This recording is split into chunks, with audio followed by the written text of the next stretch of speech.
John Locke was born into a Puritan family in England in 1632 CE. As a child, his poor health led a doctor to predict, he won't live past 10. At 15, he entered Oxford University, abhorring scholastic philosophy and secretly scraping Aristotle's name from his textbooks with a razor. At 22, splattered with blood while dissecting a corpse, his professor angrily accused him, "You're like a butcher," yet he stared at the heart and murmured, "There is no soul here." At 28, a failed surgery cost a patient's life. He hid in the library and burned his finger with a candle to punish himself, vowing from then on, "Only reason shall heal." At 34, he met Lord Shaftesbury and became entangled in political turmoil, narrowly escaping hanging for treason. At 40, exiled in the Netherlands, he wrote an essay concerning human understanding in Latin under a pseudonym. The landlady burned half the manuscript as firewood. Staring at the ashes, he smiled bitterly. "At least the fire didn't burn my doubts." At 48, after the Glorious Revolution, he returned to England with Queen Mary. Anonymously publishing 2 treatises of government, he advocated natural rights, yet the church burned the book. At 55, retiring to the countryside in his later years, he observed caterpillars with a magnifying glass and sighed, "Even worms have the right to pursue light." At 60, he refused an appointment as ambassador, saying, "I can't even control my own cough." At 68, suffering an asthma attack, he refused to call a doctor, insisting, "The body is a prison of experience." At 72, on his deathbed, he burned all his diaries, leaving only one sentence, "I spent my life breaking chains, only to find the greatest lock is fear." After Locke's death, his ideas ignited the torch of the Enlightenment, illuminating the path to freedom from America to France. Adam Smith was born in 1723 in a small town in Scotland. He lost his father at the age of 5 and was raised solely by his mother. At 14, he enrolled in the University of Glasgow and became obsessed with philosophy. His professors joked that he was full of fantasies. At 22, he pursued further studies at Oxford and was mocked as a bookworm for his inefficient self-study. At 26, he returned to Scotland to teach moral philosophy, and his students said he never looked up at people. At 33, he published The Theory of Moral Sentiments, which explores human nature and sympathy. The book was praised but had poor sales, and he joked, "No one is willing to pay for kindness." At 40, he traveled across Europe and met Voltaire. Witnessing the luxury of the nobility sparked his thoughts on economic equality. At 46, he secluded himself for 6 years, devoting himself to writing The Wealth of Nations without regard for food or sleep. He revised the manuscript countless times, and his family said he seemed to be eaten by books. In 1776, at the age of 53, The Wealth of Nations was published.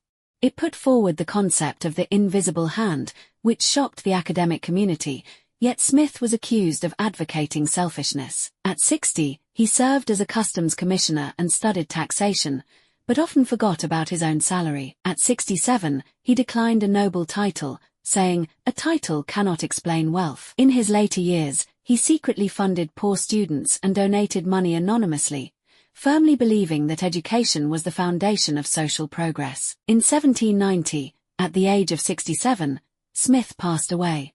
His last words were, "I only want the world to understand that division of labor and freedom can make life better." Howard Carter was born in 1874 into an artistic family in Norfolk, England. Weak and frail from childhood, he often passed his time by painting. At 17, he traveled to Egypt with an archaeological team.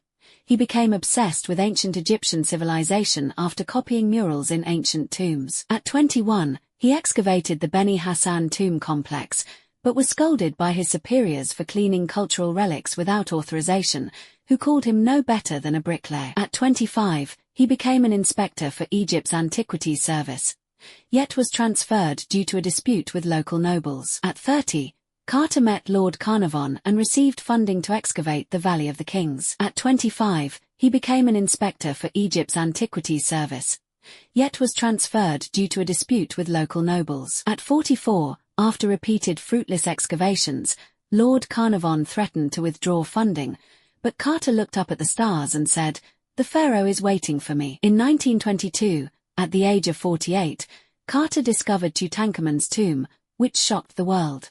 However, due to disputes over the ownership of the cultural relics, he was accused of being a tomb robber. At 50, he organized the treasures in the tomb. When documenting the Golden Mask, he sighed, "This is the gaze of the Pharaoh." At 53, Lord Carnarvon passed away, leaving Carter isolated and facing pressure from tomb robbers and public opinion alone. At 55, he published his monograph The Tomb of Tutankhamun, but was criticized by the academic community for lacking scientific rigor. At 60, his health deteriorated, yet he refused surgery, saying, "My mission lies by the Nile River." In 1939, at the age of 65, Carter died in London. His last words were, "May the pharaoh's curse be nothing but a rumor." Throughout his life, he was obsessed with uncovering the veil of ancient Egyptian history with a hoe, yet he also bore misunderstanding and loneliness. Francis Bacon was born into a bureaucratic family in London in 1561 CE. As an infant, his horse cry led his wet nurse to predict, "This child will surely be talkative." At 12, he entered Cambridge University, detesting Aristotle and secretly writing in Latin. Knowledge without experiment is like a lamp without fire. At 16, his father passed away, leaving the family in poverty. He dropped out of school and went to France as a diplomatic attaché, secretly studying alchemy and being reprimanded by his superior as an apprentice wizard. At 22, he lost the parliamentary election and was burdened with heavy debts, having to pawn his books to get by. At 30, he published essays, which sold only 7 copies. He mocked himself, "My ideas are harder to circulate than gold coins." At 38, serving as Attorney General under James I, he was impeached for accepting bribes and imprisoned in the Tower of London for 3 days. At 45, he retreated to the countryside, conducting low-temperature experiments with pig bladders and contracting a cold. At 50, he published Novum Organum, proclaiming knowledge is power. His peers sneered, "This man wants to replace God with experiments." At 55, he tried preserving chicken with snow, catching a chill in his lungs and taking to his bed. At 60, he wrote New Atlantis, depicting a utopia, yet it went unnoticed. At 65, Francis Bacon died while conducting an experiment. His last words were, "Don't pray for me, pile on more snow. I want to see if the chicken can still be revived." In his later diary, he wrote, "I have failed 999 times, and still want to light the torch on the 1000th.